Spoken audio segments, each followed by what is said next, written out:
Hello and welcome to my channel. So in this video I'm going to do a reading for the week ahead, so looking from Sunday I want to say it's the 15th today, I might be, yeah I think it's 15th, looking at the week ahead, so looking at the astrology of the week and then also doing a tarot reading using Aleister Crowley's Thoth Tarot Deck for that reading, which is this deck right here. So before I get into the reading, I'm going to talk about some of the transits that are happening this week. I always get a little bit mixed up on days, so I've got notes to the side of me just so if you see me looking there, that's why. And just in case you're not aware, I'm still away, so that's why you can see a log cabin behind me. I'll be back in a week or so. Anyway, so the first transit to look at that's a pretty significant one, and you might have seen people talking about it already, is the Mars conjuncting Uranus. So it's actually starting today, but it peaks tomorrow on Monday. So as you may know if you followed me for a little while, I'm not a big fan of doom and gloom astrology or doom and gloom anything, because honestly I believe that everything has a sort of higher power and has a shadow side, like it has positives and negatives if you like. And I'm not even sure I totally believe in negatives. So everything is here for a reason, right? So anyway, the reason I say that is because there has been quite a lot of speculation on this particular transit as being a bit scary, because we've got the planet of Mars, which can be aggressive, can be very risk-taking, can be very impulsive. And then Uranus, which is the planet of being like rebellious, of disruptive. So when it's a conjunction, it means they're coming together. And when they come together, that can be maybe a bit chaotic, right? But there are either shadow sides of that and how that can manifest, or there could be positive manifestations. So it could be that for some of you, you see that you finally act on something that needs to change, right? So Uranus being the planet of like disruption and change and wants to shift things up, with the planet of Mars, which is motivation and like actually acting on things. And yes, sometimes it can be a bit brash, but it might be the proverbial kick up the arse you needed, right? So that could be a manifestation of this astrology. Now, of course, there could be more trickier manifestations, but that's always true. There's always a shadow side to even so-called good planets, or like benefic and malefic. Like there's no one is pure and another one is bad, right? That's just really not how I look at it. So that's happening. In terms of other things that it could be sort of bringing up for us, so just referring to my notes here, so a desire for change could be quite a risk-taking time, that you might find yourself wanting to do something totally different and shift things up, and that might be really, really helpful for you.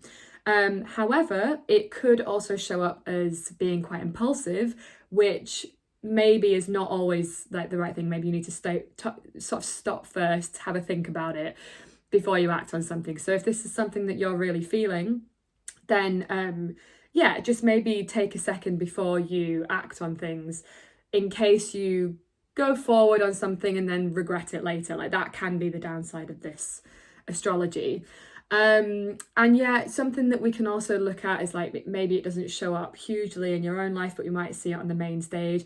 I have to admit, I do find it quite interesting that today the president of the USA got someone's attempted to shoot at him on this particular transit. Take that as you will. Like, I'm not going to get into the ins and outs of that, but I will just say that's an interesting reflection, let's say. So you could say that is a reflection of the astrology, right?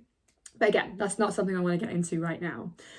So that is today and tomorrow, and maybe even a little bit Tuesday as well, because this transit will last about 3 days.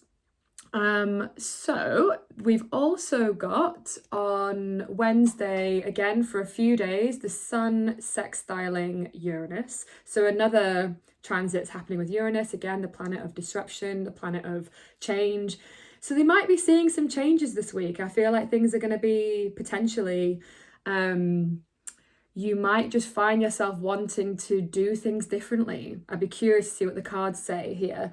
You might find that when it's the sun sextiling Uranus, the sun amplifies Uranus. So you might find yourself wanting or embracing new perspectives, embracing change. So it might be easier to get the change that you've been maybe needing for some time. It does feel like things are going to be shifting up this week, and in an maybe unexpected way, because that's what Uranus can do. It's sort of like unexpected change, but also sometimes totally necessary. I know I'm kind of harping on that point, but again, I just don't want it to be like fear mongering around this. Like, it is what it is, and we deal with it as we can, you know. So it can also, this transit can also like help with just sort of refreshing our routines and just like zhuzhing things up. You know, it can be quite helpful, especially with it being a sextile, because sextiling is usually a harmonious aspect as opposed to like a challenging aspect, if that makes sense. Okay, so hopefully that might help some of you if you've been needing some change and that kind of motivation to do so. On Friday, we have Mars going into Gemini. So it's changing signs from Taurus, which it doesn't do that well in, because Mars is quite fast acting, Taurus is quite slow. So there's a little bit of a, I don't know, friction there. Mars into Gemini can do quite well in terms of being, like, Gemini is the intellectual sign. It's very communicative, so you might find yourself like wanting to pursue more intellectual pursuits, and Mars can be quite helpful there because Mars is the planet of like motivation and drive. So you might feel quite driven towards reading, even like you might find yourself being more like wanting to read more and study and that kind of thing, and it can be helpful. But I would say potentially the drawback with this particular transit is that they're both quite fast acting, and that can be sometimes feel a little bit stressful, a little bit overwhelming. I think Mars in Gemini isn't a bad, again, no bad, right? But maybe just you might feel a little more frazzled. It's not the most comfortable in terms of like things feeling slow and grounded and steady. It can be quite quick acting. So, but also like, again, another plus side can be that you might be more driven to have like social interactions, because again, Gemini is very sociable, very chatty, and Mars is driven to do that. So it's a good time to be sociable, potentially. Okay, and then the last major transit, again, there's always more transits than I'm saying because there's plenty of them, but just the main ones. We've got the full moon in Capricorn again on Sunday. So we had a full moon in Capricorn right at the beginning of Cancer season, like on the very first day. I think it was the first day, anyway, so very close to the first day. It wasn't quite the first day, and now very like right at the end. So that's really interesting. It's really rare that you get a full moon in the same sign like back to back. That's quite a rare occurrence, which usually indicates that there's an emphasis on Capricorn, right? So wherever Capricorn sits in your chart, like which house it sits in, it's getting extra attention this season. And it's something, full moons are often around like something we need to release, something we need to let go of, a new way of being. Again, with all this Uranus energy, I wonder if there's like some change that needs to happen. And once again, I'd be very curious what the cards say about this. So yeah, looking at which house Capricorn sits in will give you a little bit more information around how this transit is showing up for you. But Capricorn is the sign of like, it rules the 10th house in astrology, even if it's not in your 10th house, which is of structures, of being responsible, of like I always think of Capricorn being quite a hard-working sign. So there's something here about like how we show up for our work and our purpose can also be a manifestation of this particular transit. We've already had that, and now we're being asked to review it again. So if there were certain things that didn't get shed in the first full moon that happened a month ago, we'll be asked to look at that again and assess that again. So now I'm going to get into the reading using the cards. Okay. Oops. So looking at the general energies for the week ahead. We've got one already. I'll show you in a second.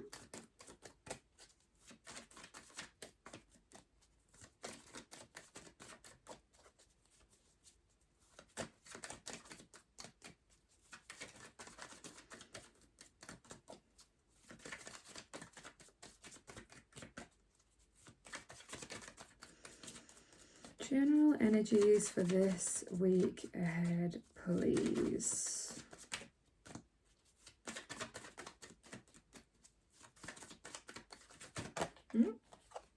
Lovely.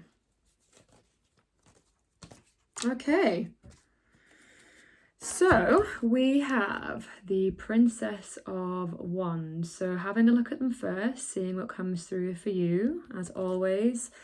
Trust what you're seeing. I always think it's really important that you trust your own intuition with this as well. We also have the Sun. So again, just having a look at that. And then finally, we've got Six of Swords, Science. So it looks lovely, actually, to be honest with you. Princess of Swords to me often indicates like going with the flow. I feel like that is going to be important this week, given the astrology. Just going with things, not fighting against. Yeah, there's something here around like not fighting against what's happening, which makes sense, right? Because when there's a lot of change afoot, the mistake I think that human beings often make is that we resist it, and that makes it so much more painful, right? It's like we need to, as much as we can, surrender to what is happening and go with it. Otherwise, we're going to be adding a lot more pain than is necessary. So there's something here this week about like when unexpected things come up, when maybe there's conflict because of this Mars energy, that we ride the waves. Because we've also got here Six of Swords, and Six of Swords to me is about moving away from something difficult into smoother like territory, smoother water. So for some of you it feels like it's going to be, you've maybe been going through something challenging and now things are going to get smoother, but you need to go with it. You need to trust what is happening. We also have the Sun here, which is very like healing energy. So there's potential for this week, a need to celebrate, a need to have fun. Yeah, I'm just really getting like, just let it happen. Let whatever it is that's happening happen. Like, that's it. It's really, really simple, actually. Let's see what let's see what more cards want to come out. Potential challenges for this week, please. It could be lovely if we let it. That's what I'm getting. Interesting.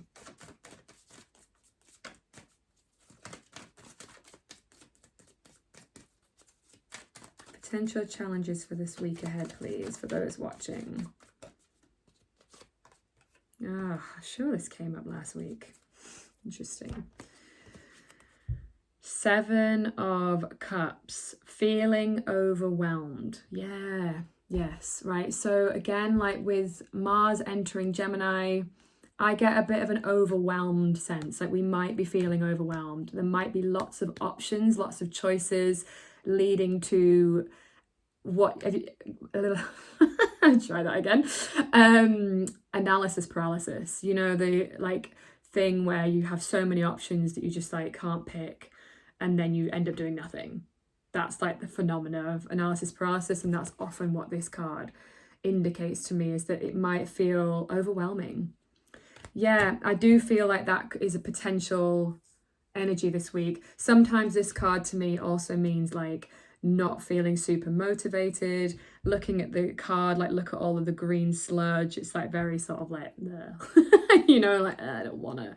So for some of you it might manifest as not feeling very motivated, or feeling just overwhelmed by all of the things, because I do think that we're going to be seeing change this week, but it is about going with it. Yeah, if I've not said that enough already. Okay, the best part of this week.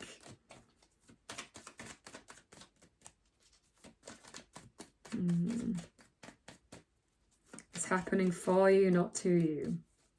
You are not victims to whatever's happening. Even when it seems really tricky, it's always happening for us. That's so important to remember. Best part of this week, please.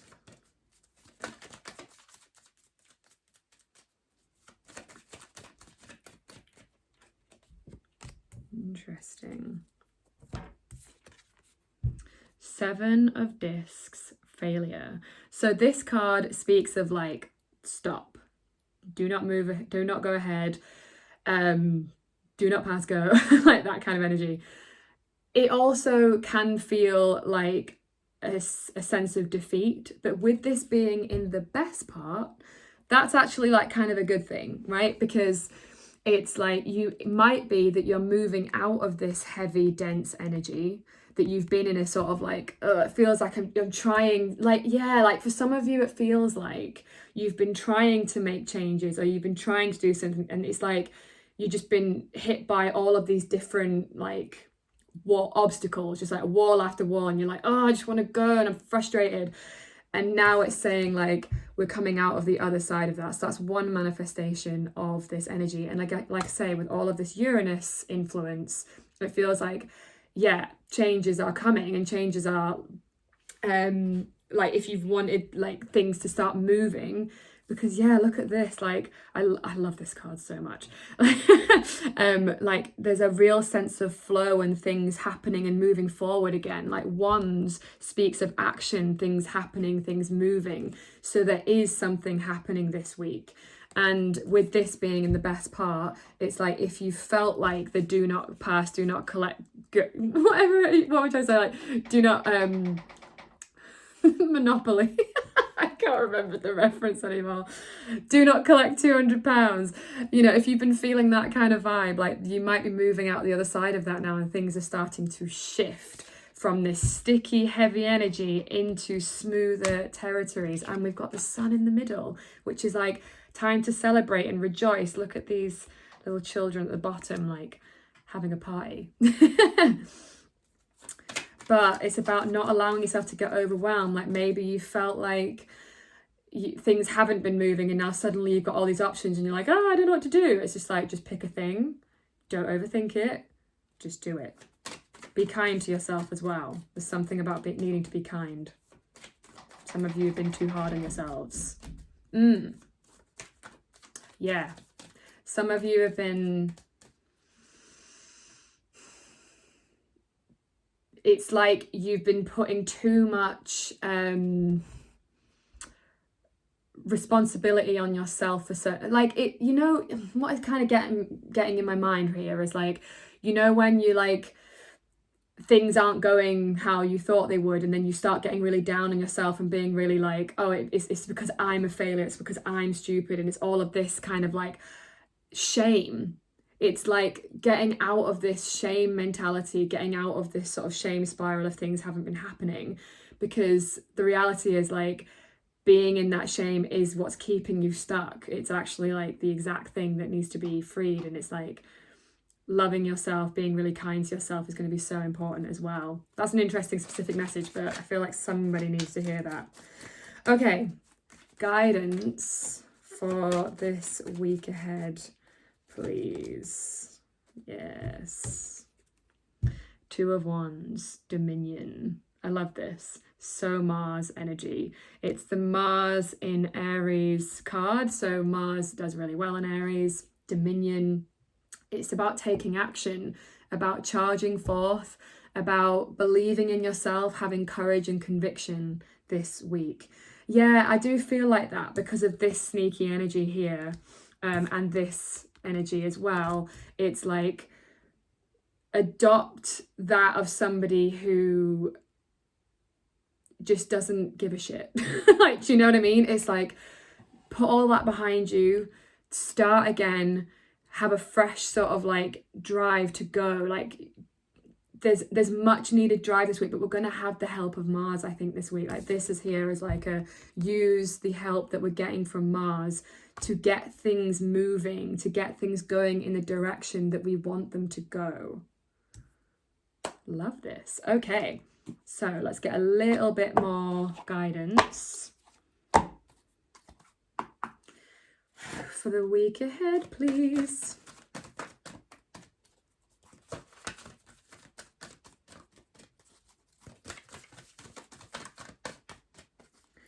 What do those watching need to know for this week ahead?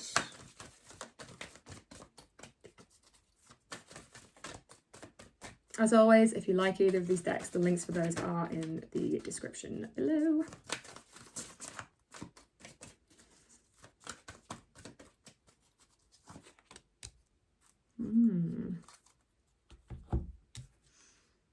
Listen deeply. We've also got composure at the bottom here. So this feels like it's talking about the Mars-Uranus conjunction of it all.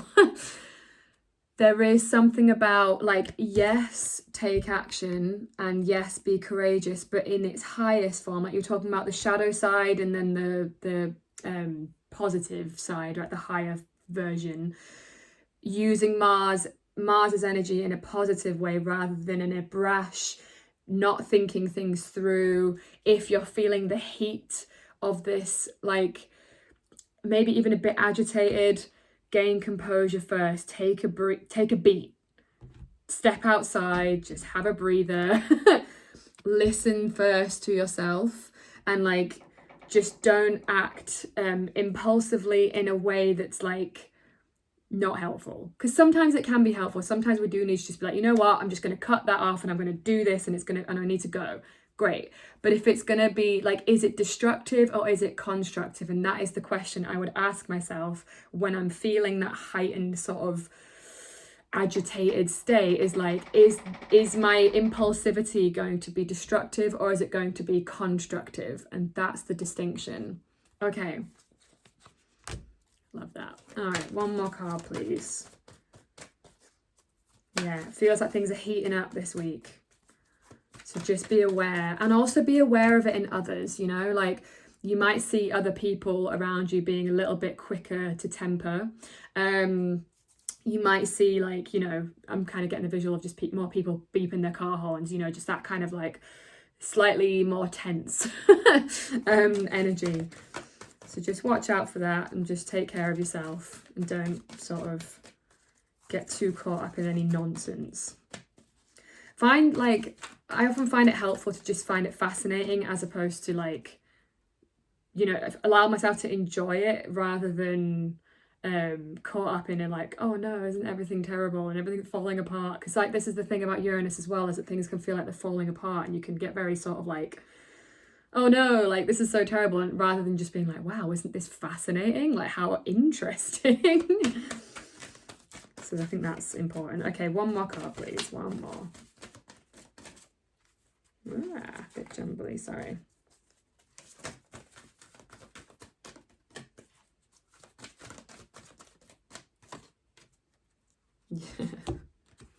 Harmony and resolution, yeah. So with this combination, like composure, harmony, like just offset some of this heat. Remember that you don't actually want to destroy a good thing. Like, you know, it's that kind of thing. That doesn't mean that you go in the shadow side of like harmony at all costs. If there needs to be conflict, because that is Mars, like conflict can be good, conflict can be helpful. But like, just make sure that you're not getting into conversations that can like maybe destroy a relationship that you actually care about. And it's like remembering how to have like conflict resolution. That might be an important thing this week, conflict resolution. Like remembering that you're on the same team, that you're not actually enemies, that there's something here about like, yeah, just being really mindful of this, like not creating destruction for the sake of it, but also not being like the shadow side of Libra, which is like people pleasing to the point of like bypassing your own feelings, if that makes sense. So I think that is everything for this reading. I hope that was helpful. Let me know what you think. As always, if you have liked this video, liking it, commenting, subscribing if you're not already a subscriber is the best way to support this channel and to let me know you're enjoying it. So thank you so much, and I will see you all in the next one. Mwah!